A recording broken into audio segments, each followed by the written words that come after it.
Bom, gente, vamos lá. Dar continuidade aqui às nossas aulas. A gente vai falar um pouquinho agora sobre síndrome aórtica aguda, tá? Então, assim, falando em síndrome aórtica aguda, a gente tem que lembrar das doenças mais prevalentes em relação à aorta, né? Então, dissecção aguda de aorta é o carro-chefe aqui, né? Em torno de 80% a 90% dos casos. A gente vai perder um pouco mais de tempo, entre aspas, discutindo um pouco sobre dissecção de aorta, o hematoma intramural e o aneurisma de aorta, tá? Então, a gente vai discutir um pouquinho sobre essas três patologias graves que podem se apresentar aí no departamento de emergência, onde nós estamos de plantão, ok? Então, vamos lá. Falar um pouquinho sobre dissecção aguda de aorta. Como eu falei, em torno de 85% a 95% dos casos de síndrome aórtica aguda. A doença se apresenta com aquela clássica fisiopatologia, né, em que a gente tem o desenvolvimento de uma luz falsa no lúmen do vaso da aorta. Então, a gente tem um descolamento ali da íntima do vaso, né? E aí a parede abre aquele espaço que vai gerar uma luz verdadeira e uma luz falsa. E aí a gente tem algumas classificações que chamam a atenção, inclusive essas classificações vão ser fundamentais na emergência, inclusive para a definição de conduta, né? Então essa é a classificação mais comum, na verdade as duas classificações mais comuns estão aqui na imagem. A gente vê na primeira a classificação de DeBakey, que é a classificação de Stanford, né? A classificação de DeBakey se divide em tipo 1, tipo 2 e tipo 3. A classificação de Stanford em tipo A e tipo B, tá? Então, assim, classificação de Stanford, bem tranquilo. Se acometer a aorta ascendente, a gente tem tipo A, tá? Mesmo que tenha acometimento da descendente junto com a ascendente. Então, acometeu a aorta ascendente, a gente vai lembrar em Stanford tipo A. Acometimento da aorta sem pegar a aorta ascendente, ou seja, pegando a aorta descendente, depois da subclave esquerda, né, como tem aqui na terceira figura, a gente vai ter um Stanford tipo B, tá? O DeBakey está associado à questão do acometimento do arco da aorta, né? Se tem um acometimento da aorta ascendente, da aorta descendente ou do arco aórtico, ok? Então, passando aqui na frente, a gente vê que o DeBakey, qual a diferença do 1 para o 2, né? Veja, tem um acometimento da aorta ascendente. No tipo 1 de DeBakey, a gente tem a aorta ascendente e a aorta descendente com acometimento do arco. No tipo 2, a gente tem um acometimento apenas da aorta ascendente. No tipo 3, o acometimento apenas da aorta descendente. Ok? Uma outra classificação, essa classificação também é a classificação de Svensson, né? É uma classificação menos utilizada, mas alguns guidelines utilizam. E a gente está aqui para apresentar para vocês, né? A primeira delas ali é a classificação, na verdade, é uma classificação das doenças que se apresentam como síndromes aórticas agudas, tá? Então, a classe 1 ali é a dissecção de aorta clássica, com ruptura da parede. Classe 2 é um hematoma intramural, que a gente vai discutir. Classe 3, na verdade, é uma discreta dilatação ali da parede do vaso, né? Sem dissecção. A classe 4 é uma úlcera aterosclerótica, desculpa. O paciente tem uma placa de aterosclerose lá na aorta, ela rompe e acaba fazendo essa lesão aí na parede do vaso. E a classe 5 são as dissecções de aorta traumáticas ou iatrogênicas, certo? Que podem acontecer também no departamento de emergência. Então vamos lá para a parte mais importante, né? O estado da arte, como é que a gente deve manejar a dissecção aguda de aorta no departamento de emergência. Lembrar dos sintomas clássicos que caracterizam a doença. Então, dor torácica, principalmente aquela dor irradiando para o dorso, de início súbito, né? Chegando na intensidade máxima de forma muito rápida. A migração da dor, a gente vê que a porcentagem aqui já diminui um pouco mais, mas lembrar dessa dor de início súbito, retroesternal, rasgando para o dorso, né? Os pacientes que são tabagistas, que são hipertensos, que têm fatores de risco, a gente vai discutir um pouquinho em relação a isso também, os fatores de risco dessa doença. Lembrar aqui das complicações por órgão e sistemas, né, que a gente vai lembrar.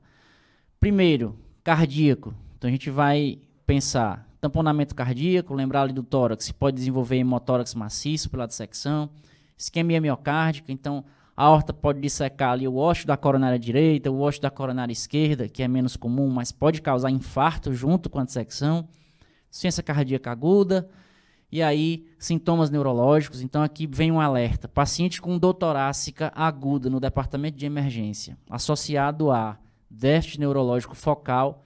Minha primeira hipótese, segunda e terceira, é dissecção de aorta. Certo? Então, lembrar que a aorta manda ramos ali para a nossa medula, para o nosso sistema nervoso central, né?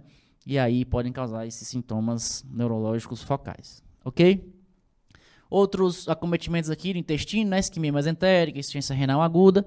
Isso tudo por acometimento direto dos vasos que fazem a perfusão nesses locais. Ok? E aí vem uma primeira recomendação aqui dos guidelines, né? Um nível de evidência 1B. Você sempre fazer estratificação de risco, né? Estratificação de risco é aquele pré-teste para avaliar a probabilidade desse paciente ter ou não dissecção de aorta. E aí aqui a gente divide em 3 situações, né? As condições que são de alto risco, né? A característica da dor que a gente precisa avaliar e também os achados no exame físico que vão falar a favor de ser dissecção de aorta ou não. Então as condições prévias são fatores de risco que o paciente já vem de casa. Então síndrome de Marfan é uma síndrome que já bem conhecida, está associada à dissecção, a aneurisma de aorta, a gente vai discutir um pouquinho mais na frente. História familiar de doença da aorta, né, seja dissecção ou aneurisma. Acometimento valvar, cirurgia prévia de troca de válvula aórtica, por exemplo. E por aí vai. Em relação ao manejo, à característica da dor, a gente já discutiu um pouquinho sobre isso. Aquela dor de início súbito, de forte intensidade, geralmente o paciente descreve como intensidade 10 em 10. O paciente chega geralmente muito diaforético, né? Uma sudorese intensa. E aí aquela característica daquela dor, com aquela sudorese, é o que chama atenção associado aos fatores de risco desse paciente. Tá? Exame físico, a gente vai lembrar sempre de palpar os pulsos dos dois lados, em cima e embaixo, né? Ver se tem diferença de pressão entre os membros, ver se tem diferença na intensidade do pulso, né? Às vezes a gente consegue palpar o pulso de um lado, não consegue palpar do outro. Então, qualquer paciente com dor torácica na emergência precisa ser avaliado dessa forma, tá? A gente precisa medir pressão dos dois lados, precisa ver os pulsos dos dois lados, tá? Para que a gente não deixe passar essa doença grave que é a dissecção de aorta, ok? Déficit neurológico focal, como a gente discutiu, né?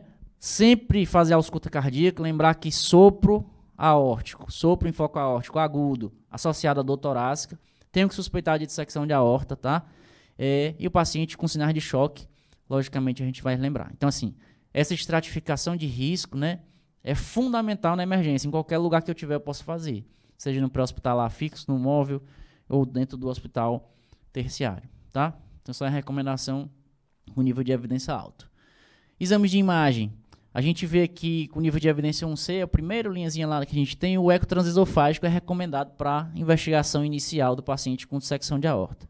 Ah, Kelvin, nem no hospital terciário que eu trabalho eu tenho o transesofágico disponível no departamento de emergência, né? Então a gente vê aqui também que ele coloca isso como fundamental para a investigação, mas, logicamente, tem os exames mais fáceis, mais simples, inclusive o POCUS, né, o nosso querido ultrassom beira-leito, que vai nos ajudar nesse rastreio inicial aí da dissecção, tá? Então, pacientes instáveis, os exames que a gente tem disponível, geralmente à beira do leito, é o ultrassom point of care, tá? Então, os dois que ele coloca para pacientes instáveis, tomografia e transtorácico, tá? Que é o TOE que ele coloca aqui, certo? Então, o eco transesofágico ou eco transtorácico e a tomografia são os exames iniciais para os pacientes que chegam na emergência, tá? Outros exames que têm mesmo nível de evidência, mesmo grau de especificidade para esses pacientes com dissecção, é a ressonância magnética, porém está menos disponível, tá? Lembrar, o raio-x de tórax, evidenciando aquele alargamento de mediastino, serve para a gente afastar muitas vezes a dissecção de aorta, né?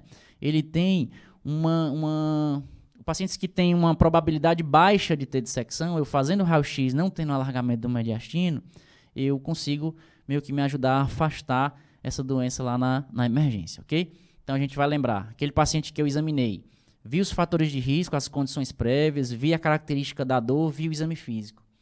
Eu vi que o meu pré-teste, a probabilidade pré-teste é muito baixa. Faço o raio-x é normal, a chance desse paciente não ter dissecção é muito grande, tá? Então, a gente pode usar o raio-x mais ou menos nessa condição. Aqui, vamos ver se esse videozinho vai pegar. Do lado direito da tela, uma imagem fornecida aqui por um colega nosso, né, Dr. Everson, que é instrutor do Emergency Box. Um paciente que ele avaliou com o eco transtorácico, né, à beira do leito. Então, a imagem aqui do lado direito, vocês vão ver aqui, ó, que a gente tem um flapping de dissecção de aorta aqui, ó. Essa é a aorta torácica descendente. Vamos voltar aqui um pouquinho a imagem. Opa.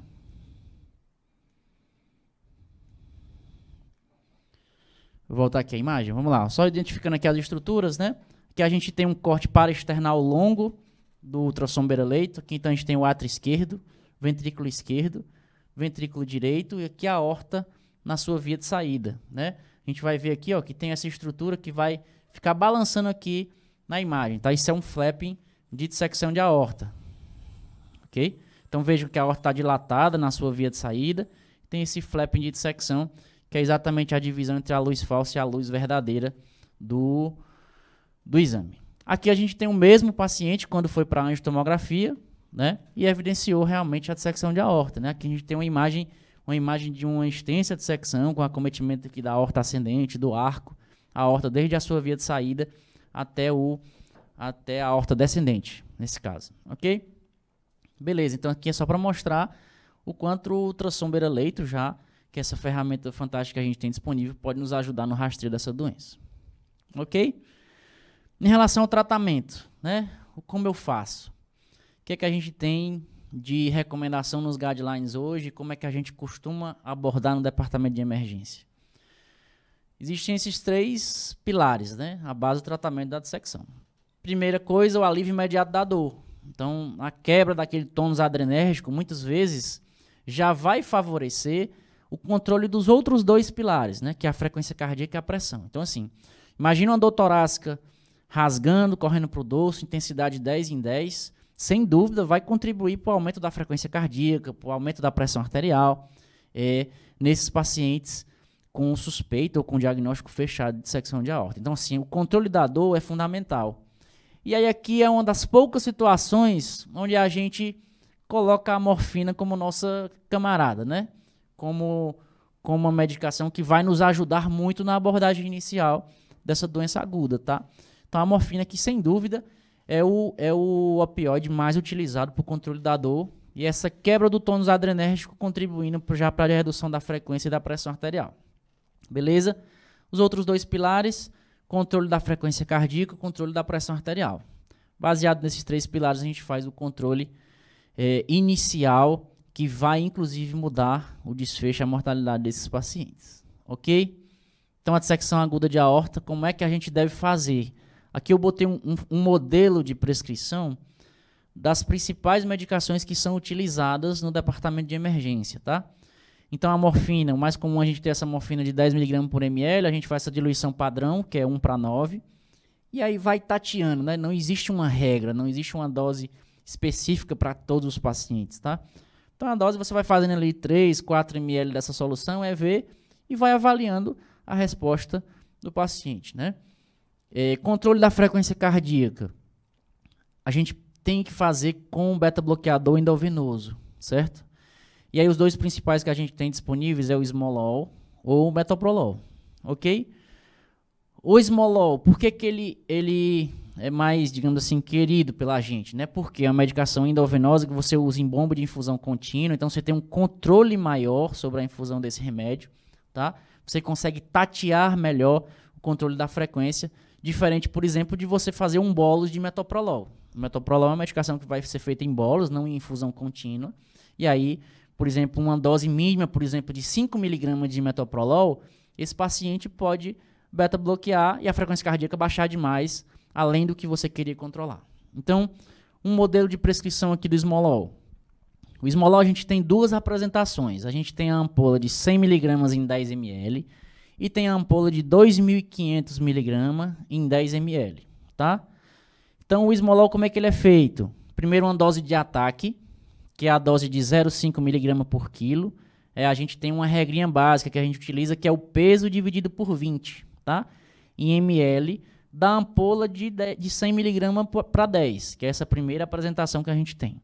Então, eu tenho as 2 apresentações no meu hospital. Primeiro, vou pegar a ampola de 100 mg, vou fazer o peso dividido por 20 e fazer a dose em ml, tá? Isso puro em bolos, sem diluição, ok? Que é o equivalente a fazer 0,5 mg por quilo. Dose de manutenção. Qual é a dose recomendada? Entre 50 até 300 microgramas quilo minuto, tá? E aí, como é que a gente vai fazer essa dose de manutenção? Peguei aquela ampola de 2.500, faço uma diluição básica para 240 ml de soro fisiológico, ok? A dose de 50 microgramas quilo minuto vai ser mais ou menos 20, 25 ml hora, 21 ml hora para um paciente adulto de 70 a 80 quilos. Beleza? Tranquilo aí? Qualquer coisa, surgir alguma dúvida nessas diluições, a gente vai tirando aí no decorrer da aula ou no final, surgir alguma pergunta.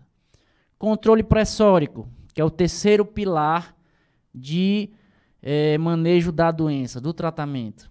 Nipride, diluição padrão, 1 ampola em 248. Vou iniciar aí aquela dosezinha de 10 ml hora. Aqui a gente tem uma diferença importante em relação ao edema agudo, por exemplo. Eu não quero fazer o controle pressórico de forma a quebrar a pós-carga desse paciente de forma completa, de forma súbita. Aqui eu tenho que fazer um controle pressórico rigoroso, porém de forma gradual. Eu não preciso baixar a pressão desse paciente imediatamente, em 5 minutos, em 10 minutos, de 180 para 100 de uma hora para outra. Então não preciso iniciar o Nipride de dose alta, fazer bolos, por exemplo. Mas é aquela coisa. Essas medicações que são endovenosas, vasodilatadores, eles têm uma meia-vida muito curta, um tempo de ação muito rápido, então eu tenho que colar no meu paciente. Eu tenho que lembrar que eu tenho que manter uma meta de pressão, tá? Pressão sistólica em torno de 100, 120. A frequência cardíaca deve estar menor do que 60, entre 55 e 60. Então, o meu paciente tem que estar beta bloqueado e o paciente não pode estar com dor, tá? Então, o pilar de tratamento da dissecção de aorta é esse. Sem dor, beta bloqueado, com frequência cardíaca entre 55 e 60, às vezes até menos, né, dependendo do paciente, mas a meta é mais ou menos essa. E a pressão sistólica tem que estar entre 100 e 120, tá? No máximo, no máximo. Beleza? Dissecção de aorta, a gente vai lembrar em relação ao tratamento de alguns pontos importantes. Primeiro deles, terapia medicamentosa, que é essa que a gente acabou de falar, está indicada para todas as situações. Seja tipo A, seja tipo B, utilizei a classificação de DB, independente da classificação que eu utilizei. Vejam que para a diferenciação de tratamento clínico e tratamento cirúrgico, a classificação mais utilizada é a classificação de Stanford. Não é à toa que ela é a mais usada também nos guidelines, tá? Então, vejo na segunda linha dessa recomendação que os pacientes com dissecção de aorta tipo A, de Stanford, estão indicados cirurgia de urgência. Nível de evidência 1B, isso é indiscutível, tá?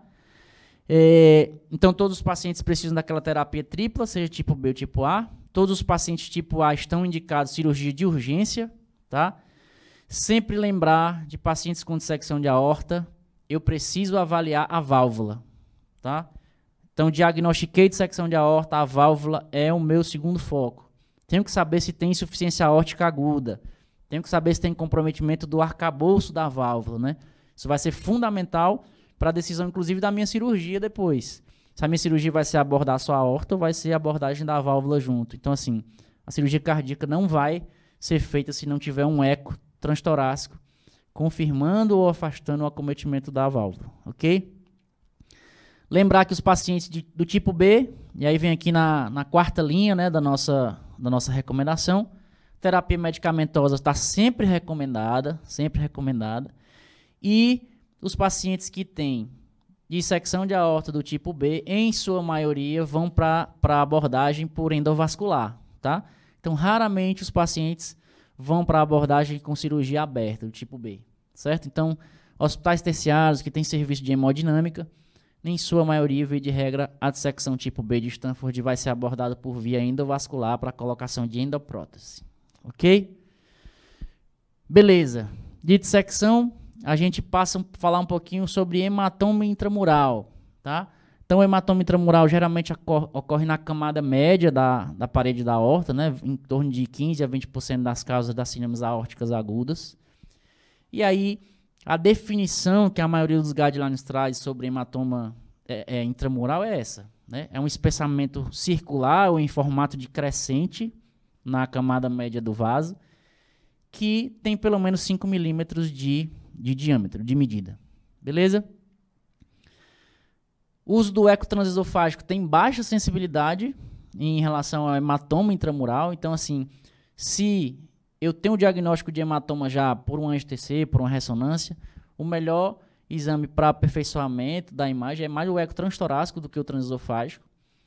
TC ou ressonância magnética, a gente vai ver o espessamento crescente longitudinal.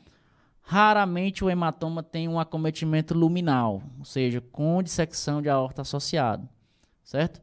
Então, é uma coisa que é menos comum de acontecer. Acontece, porém, com uma taxa bem menor. Preditores de complicações do hematoma, a gente não vai sair aqui lendo a tabela, né? Só para a gente lembrar que os pacientes que têm controle pressórico de difícil acesso, às vezes não têm acesso à terapia medicamentosa, ou então não fazem a terapia, né? Não aderem à medicação. Pacientes que têm envolvimento da aorta torácica ascendente sempre têm um risco maior de complicação do hematoma, então os diâmetros maiores. Os pacientes que estão também com derrame pleural associado, derrame pericárdico associado, então esses são fatores que aumentam a chance de complicação desse hematoma, inclusive são uma das indicações de abordagem desses hematomas que a gente vai discutir um pouquinho mais na frente. Em relação ao hematoma intramural, essas são as recomendações básicas com nível de evidência 1. Então, vamos lembrar, né? Hematoma intramural, terapia medicamentosa com controle pressórico e de frequência é fundamental. Então, lembra daquele pilar que a gente discutiu na dissecção? A gente vai trazer aqui para o hematoma também. Se eu vou fazer esse controle com medicação intravenosa ou via oral, isso vai depender do local em que eu estou, com a situação clínica do meu paciente. E aí, não importa a via de abordagem, o que importa é a gente não esquecer que isso sim muda o desfecho daquela doença. Tá? Então, em caso de hematoma tipo A, com acometimento da aorta ascendente, cirurgia de urgência está indicado. Os tipo B sempre vão também ficar com controle medicamentoso, na maioria das vezes não vão ser abordados, não tem indicação de abordagem, né? E aí, sempre que eu tenho um tipo B, um hematoma tipo B, esses pacientes têm indicação de ficarem repetindo as tomografias, os exames de imagem para saber se estão com a evolução rápida ou tem sinal de ruptura. Hematoma intramural, tipo A, vai para a cirurgia.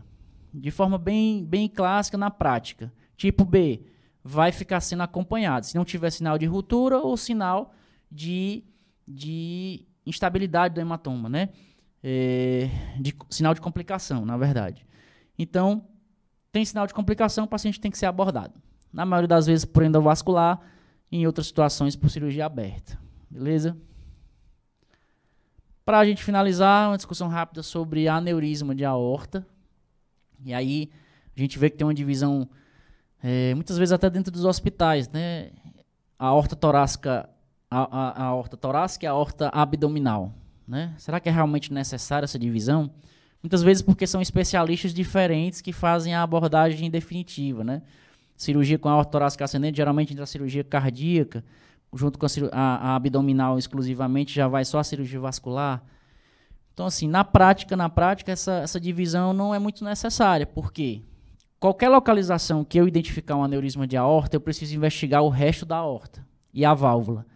Então, encontrei um aneurisma de aorta abdominal porque o paciente fez um exame de rotina e encontrou aquele aneurisma. Tá? Foi um achado assintomático. Obrigatoriamente, esse paciente precisa rastrear a válvula aórtica com um eco transtorácico e fazer uma angio-TC do restante da aorta para ver a presença de aneurismas em outros locais. 27% dos aneurismas de aorta abdominal estão com aneurisma de aorta torácica associado, tá? Então, é um número bem elevado aí de casos. Tem que rastrear sempre, beleza? O risco de dissecção de aorta associado geralmente está maior que 6 milímetros na ascendente, maior que 7 milímetros na descendente. Isso é o tamanho, né? E aí, os pacientes que se apresentam com aneurisma de aorta, com acometimento ascendente maior que 6 milímetros, tem um risco maior de romper a parede e fazer aquela luz falsa, que é a luz da dissecção que a gente já discutiu. Pacientes com aneurisma de aorta maior que 7 milímetros na descendente tem um risco maior de fazer dissecção em comparação aos outros. O risco isolado, simplesmente o fato de ter um aneurisma de aorta, não aumenta a chance de ter dissecção, tá? O risco isolado é baixo. Então, a dissecção de aorta está mais associada com aneurismas de maior diâmetro, beleza? Princípios do tratamento. Segue o que a gente já falou, controle dos sintomas e dos fatores de risco no aneurisma de aorta. Então, quando indicar cirurgia, né? Aneurisma de aorta torácico, que é o primeiro que a gente vai falando aqui.